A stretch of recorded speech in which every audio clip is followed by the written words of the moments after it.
नमस्कार. तिरंगा न्यूज वृत्तवाहिनीवर आपले मनपूर्वक स्वागत. आता पाहूया आजच्या काही ठळक घडामोडी. संगमनेर पंचायत समितीमधील अधिकाऱ्यास मारहाण झाल्याचा व्हिडिओ सोशल मीडियावरून सर्वत्र व्हायरल झाला. याबाबत सीआरपी अधिकारी नंदलाल कोकाटे यांनी रात्री उशिरा संगमनेर शहर पोलीस ठाण्यात दिलेल्या फिर्यादीवरून शरद नाना थोरात, अभिषेक थोरात, ऋषिकेश थोरात, अक्षय भालेराव, शिवामत भोकरे सर्व राहणार संगमनेर कायद्याचा धाक आहे की नाही हेच समजत नाही अशी चर्चा आता जोर धरू लागली. दरम्यान सीआरपी महिला हिचा सीआरपी अधिकारी कोकाटे यांनी विनयभंग केला असल्याचा गंभीर आरोप करत त्यांच्यावर गुन्हा दाखल करावा या मागणीसाठी माजी नगराध्यक्षा दुर्गाताई तांबे यांच्या नेतृत्वाखाली संगमनेर शहर पोलीस ठाण्याच्या समोर महिला काँग्रेसच्या वतीने सुमारे 3 ते 4 तास ठिय्या आंदोलन करण्यात आले.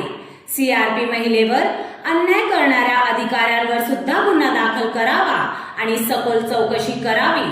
त्यात जे कोणी दोषी असेल त्यांच्यावरती कायदेशीर कारवाई करावी अशी मागणी महिला काँग्रेसच्या माजी नगराध्यक्षा सौ दुर्गाताई तांबे यांच्या समवेत सर्व महिलांनी केली आहे. यावेळी संगमनेर उपविभागाचे पोलीस उपाधीक्षक डॉक्टर कुणाल सोनवणे आणि पोलीस निरीक्षक समीर बारवकर यांच्याकडे केली आहे. जोपर्यंत सीआरपी अधिकाऱ्यावर गुन्हा दाखल होत नाही तोपर्यंत आम्ही हे आंदोलन मागे घेणार नाही असा पवित्रा महिला काँग्रेसच्या पदाधिकाऱ्यांनी घेतला. त्यानंतर सीआरपी महिलेची तक्रार घेऊन इतर त्यांची चौकशी केल्यानंतरच गुन्हा दाखल केला जाईल असे आश्वासन पोलीस उपाधीक्षक डॉक्टर कुणाल सोनवणे आणि पोलीस निरीक्षक समीर बारवकर यांनी महिला काँग्रेस पदाधिकाऱ्यांना दिले. त्यानंतरच तब्बल 3 ते 4 तासानंतर हा ठिय्या आंदोलन मागे घेण्यात आला.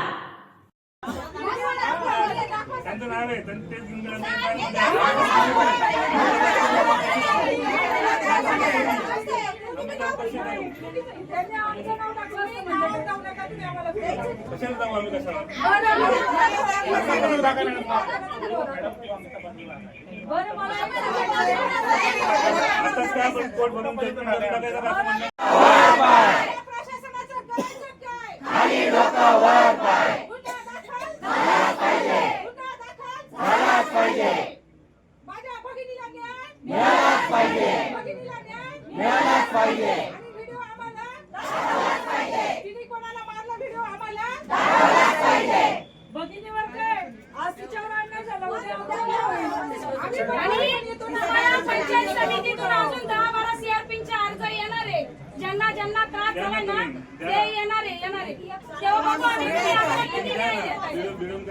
किती न्याय देताय तुम्ही आम्हाला बघायचंय.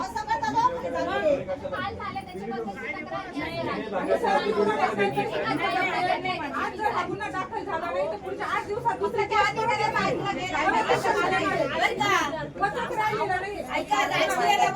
खूप महिलांना तिथं त्रास देत आहे पंचायत समितीमध्ये.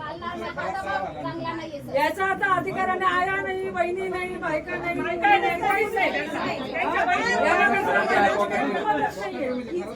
कायदे कोणासाठी तयार केलेले आहेत त्यांनी आताच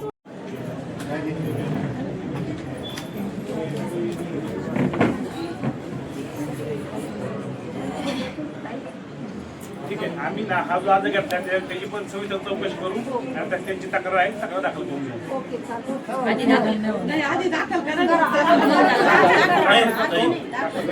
करतील ते तिथं थांबा दाखल करू.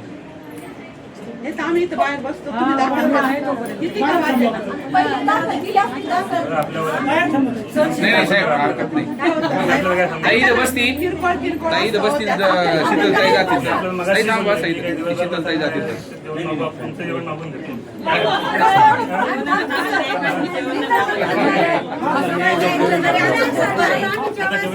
आणि शासकीय पदाधिकारी तुम्ही शासकीय आपल्यामध्ये कोणतं राजकारण नको आणायला की तू कोणत्या पक्षाची आहे तू कोणत्या.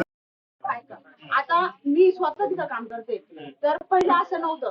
बघा कुणी घरातली कोणती व्यक्ती संगमनेर चालली आहे काय डॉक्युमेंट्स असेल पंचायत समितीला द्यायचे तर मिस्टरांना जाऊ देते कोणती घरातली असेल तर द्या ती बस पंचायत समितीला पोहोच करा. आता इथं वर्षापासून काय चाललंय की स्वतः सीआरपी तिथं आली पाहिजे. अक्षरशः माझ्या स्वतःच्या मैत्रीचा पाय मोडला ऍक्सिडेंट झाला 18 क्रॅशेस गेले. आम्ही सगळे सीआरपीच्या पोरीकडे गेलो भेटायला अक्षरशः पंचायत समितीला सर पण नाही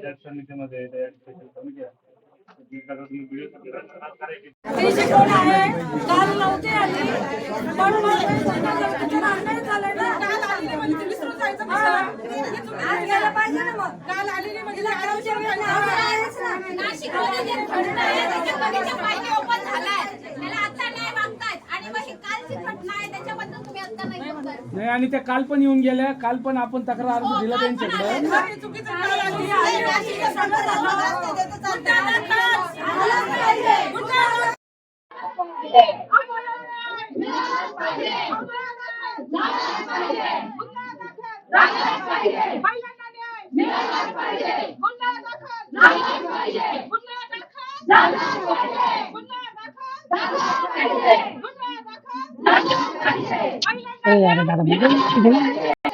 महिलांना संरक्षण तिथं होणार नाही, तिथं होणार नाही. ह्या टेबल ती बिचार तिला काय माहिती तिचं कोणतं टेबल पगार आहे काय. मानधन थकवलं तिचं 7-8 महिन्यापासून. आणि बरोबर आहे. आणि प्रशिक्षण जे असतं त्यांचं त्यांना जागा आहे ना, व्हिडिओ ऑफिस आहे, सी ऑफिस आहे.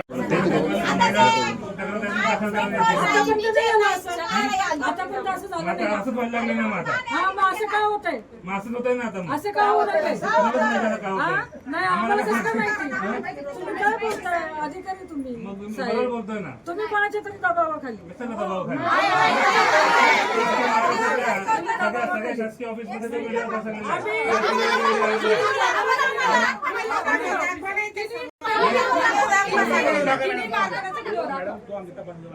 बरं मला एक सांगायचंय. मला काय म्हणायचंय,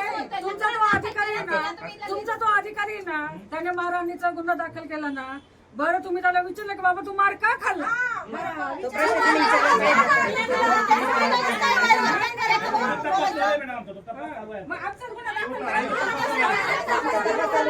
दोन चार दिवसाचं जे काय प्रशिक्षण असतं त्या प्रशिक्षणाला तू येत का नाही? आपण मजा करू. हे काय मजा करू म्हणजे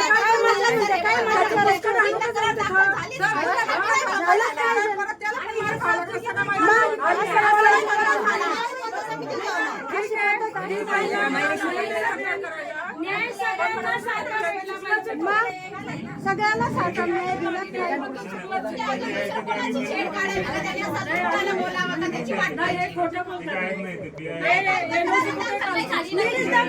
तुम्ही सांगा स्वतःची विचार तुम्ही सांगाल का काही काम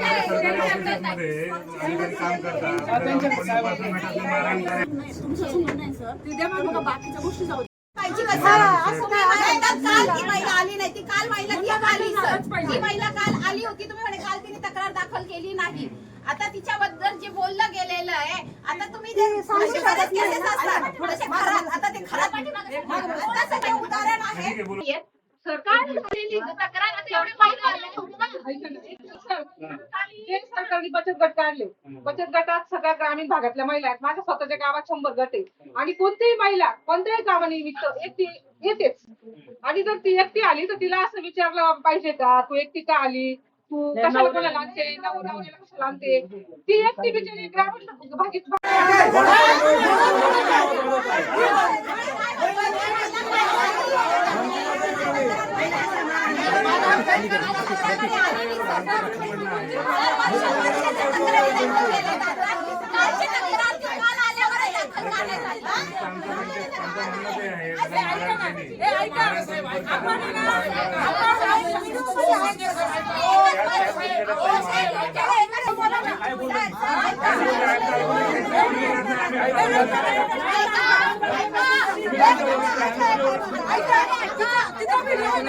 ती मारायला होती ना व्हिडिओ दाखवायचा सगळ्यांना.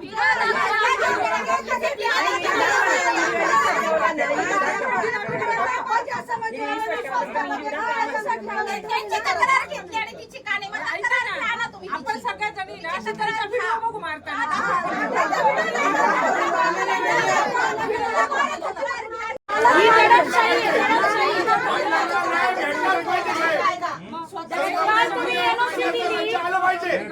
मला काय हे घेणं नाही. तुम्हाला मी कालच्या कंटेंटविषयी बोलतोय. सरकारी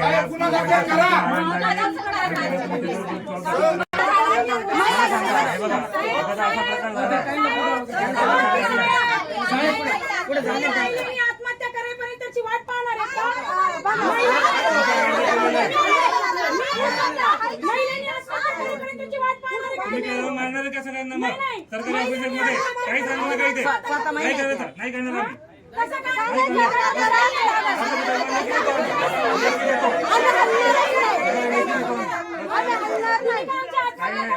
काही होणार नाही काही इथे तुम्ही होणार नाही तुम्ही म्हणजे तक्रार तुम्ही काय माहिती का ताई हे बघा त्यांना तक्रार होती ना मग रायगडला करून काय करते? मारायला गेलं तुम्ही तिथं बरोबर. नाही, काय तुम्ही काही करणं केलं नानाने घेऊन तिथे मारहाण केली काही समज बाकीचे नाही. पोरं बोलले तिथे मारहाण केली आता त्यांचं बैठक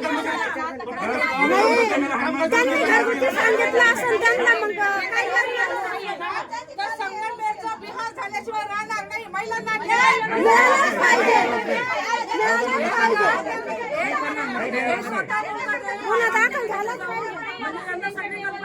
कल्पना कशाला तिथे व्हिडिओ आहे मॅडम व्हिडिओ व्हायरल सगळा व्हिडिओ व्हायरल झाला तुम्हाला माहिती आहे सगळ्या लोकांचं म्हणणं आहे बाकीच्या ऑफिसवाले बदलले ते काय मारणार नाही. आता एवढे व्हिडिओ करतात मारणार नाही.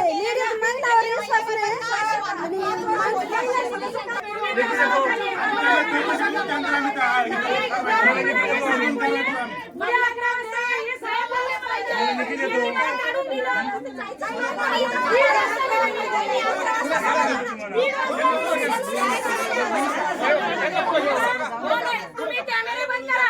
कॅमेरे बंद करा.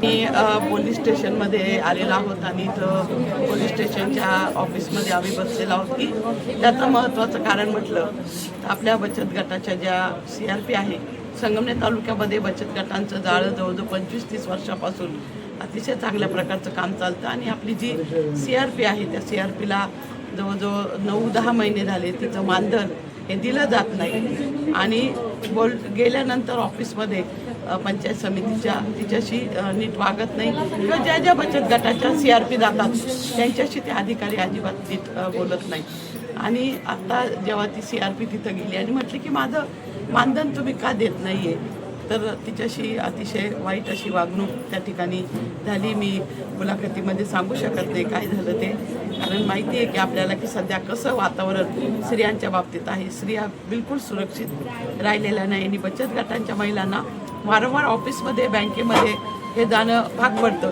तर आता ती महिला काल दुपारपासून या ठिकाणी बसलेली आहे की माझा गुन्हा दाखल करून घ्या. तिच्याशी जे वागलं गेलं अतिशय वाईट त्याच्याबद्दल परंतु पोलीस स्टेशनने आधी सगळं कॉम्प्युटरमध्ये भरलं कॉम्प्युटराईज केलं परंतु नंतर अचानक त्यांना काहीतरी फोन आला आणि त्यांनी तिला सांगितलं की तुम्ही जा. तरी ती आज रात्री 2 वाजेपर्यंत इथंच बसून होती आणि आता ते म्हटले की उद्या सकाळी बघू. ती सकाळपासून इथं आली परंतु तिचा तो जो गुन्हा आहे तो नोंदवला गेला नाही.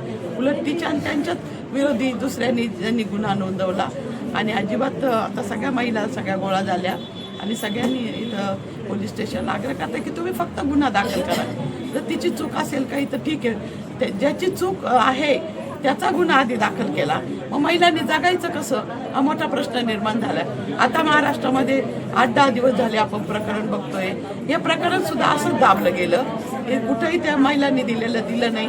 एका महिलेनी शेवटी तक्रार केली तेव्हा सगळं ते उघडकीला आलं आणि असं जर वारंवार झालं तर महिलांनी जगायचं कसं. मुलीला जन्म द्यायचं का नाही. घोषणा तर भारी आहे बेटी बचाओ बेटी पढाओ मुलीला जन्म द्या परंतु इथं जगणं हे मुश्किल झालेलं आहे. तेव्हा मला असं वाटतं की हा गुन्हा दाखल करून घेतला पाहिजे कारण तिला तशी वागणूक मिळालेली आहे आणि अशी वागणूक अनेक महिलांना मिळालेली आहे. आता एक करून एक येत आहेत अजून तर खूप जण येणार आहे आणि निश्चितपणे हे जे आहे हे पोलीस स्टेशन आमचं ऐकून घेत नाही. आम्ही सकाळपासून इथं बसलेलो आहोत. सगळ्या महिला आलेल्या आहे. ती स्वतः जी आहे महिला ती सुद्धा कालपासून इथंच आहे. काल रात्री इथंच होती पण तिच्या गायी आहेत त्यामुळे गायींचं संगोपनासाठी तिला पहाटे ती गेली आणि परत सकाळी इथं हजर झाली. असं असताना हा गुन्हा दाखल केला पाहिजे. हा गुन्हा दाखल होऊ नये म्हणून कोणी प्रयत्न करतं का हे सुद्धा झालं पाहिजे. आणि मग संविधान काय शिक्षणाला महत्त्व काय काहीच शिल्लक राहिलं नाही. लोकशाही ही शिल्लकच राहिली नाही. सगळं काही विकलं गेलेलं आहे. अगदी म्हणजे मीडिया पण विकली जाते सगळंच विकलं जातं सगळंच हे होतं आणि त्यामुळं महिलांना न्याय मिळत नाही. हे जर प्रकरण बाहेर आलं नाही तर पुढं अनेक महिलांना अशा गोष्टींना सामोरं जावं लागेल. आणि आत्ता जे खराचं प्रकरण झालं असं प्रकरण परत होईल. तर आज आम्हाला न्याय मिळालाच पाहिजे. या ठिकाणी साहेबांनी गुन्हा दाखल करून घ्यावा अशी आम्ही सगळ्या महिलांनी त्यांना विनंती केली. ती महिलासुद्धा जिला त्रास दिला आणि अनेक महिला आता येत आहेत की कोणी कोणी कसा कसा त्रास त्यांनी दिलेला आहे. आता अजून तर खूप प्रकरण बाहेर येणार आहे. तेव्हा गुन्हा दाखल करून घ्यावा एवढीच आमची विनंती आहे. आणि न्यायालय न्याय देईलच ना. तुम्हाला काय फक्त गुन्हा दाखल करा. महिलांचा गुन्हा दाखल करून घेतलाच जात नाही. त्यांच्यावर अजिबात विश्वास ठेवला जात नाही. मग महिलांनी जगायचं कसं, न्याय मागायचा कुणाकडं. शेवटी पोलीस स्टेशन, कायदा कानून हे आपल्या महिलांसाठी सुद्धा खूप मोठं आहे आणि आपल्या संविधानमध्येच सगळं दिलेलं आहे. तेव्हा एवढीच विनंती आमची की तुम्ही तेवढा गुन्हा दाखल करून घ्या. आम्ही बाकीचं काही म्हणत नाही तुम्हाला. बरोबर नाही काय पॉलिटिकल